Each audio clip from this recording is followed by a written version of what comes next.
Now listen to the prophetic vision we need to take hold of and pray into reality. Again, untold thousands of people in this city and across the Western world have either left the church in judgment, thinking they could do better, picking at the leaders, thinking their idea of church was better than leadership, or they left because their leaders really did fail them. You know, in our own city, there have been multiple moral failures on the part of leadership through the years. And there have been multiple moves of the Spirit that have been squashed by the leadership.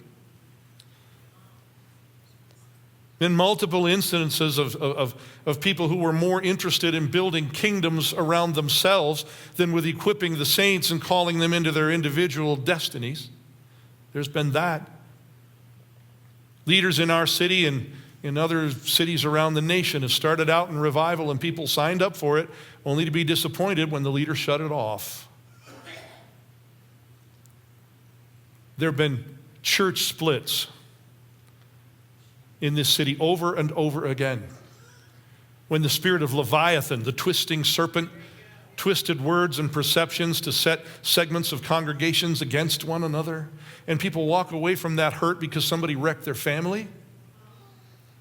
And people have left, they've left wounded, they've left hurt, they've left disillusioned, they've signed on for family and connection, and then they saw it broken. And so there are prodigals out there who left because the fathers of the flock failed them, and there are prodigals who left because of the arrogance and pride and a critical spirit that didn't understand honor, and there are prodigals who left because the family didn't get along. But I'm telling you, the time is near, the time is at the door for the prodigals to return.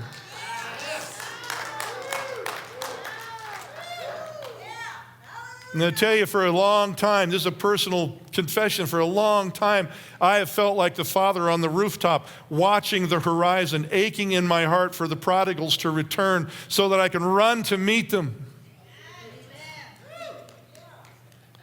Some of those people that need to come back, they did damage to the churches they left. They did.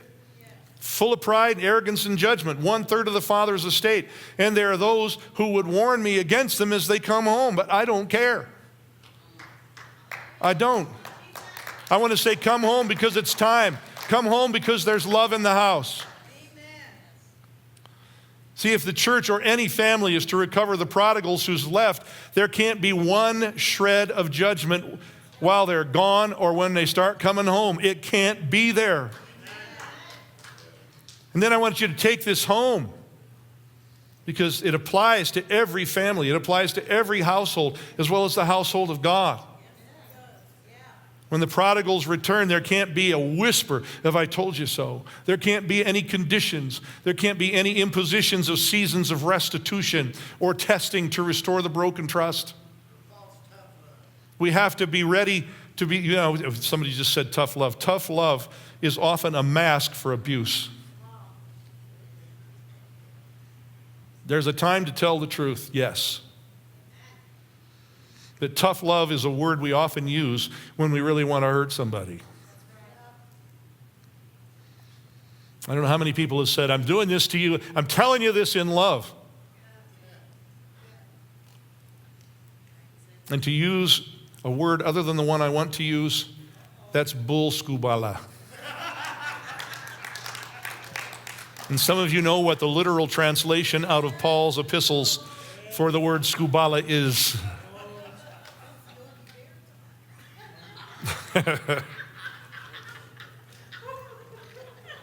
There can't be any of that. We have to be ready. Listen, we've got to be ready to bestow the best robe and the signet ring of authority in restoration. When they come, we got to be ready to install them back into places of honor and ministry. The signet ring on the finger. And we have to refuse to be like the son. This is important too.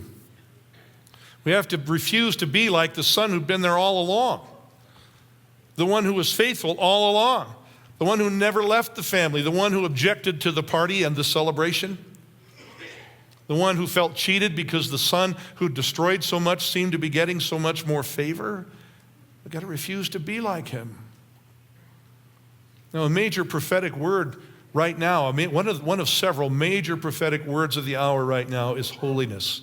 But if our standard of holiness, if our sense of holiness, if our definition of holiness prevents us from being fully loving and fully honoring to the prodigal in his homecoming, then we have not really grasped the holiness of God, because the holiness of God is at heart his love and his mercy. I'm going to say that again. If our standard or our concept of holiness prevents us from fully loving and honoring the prodigal in his homecoming, then we have not really grasped the holiness of God, because the holiness of God is at heart his love and his mercy.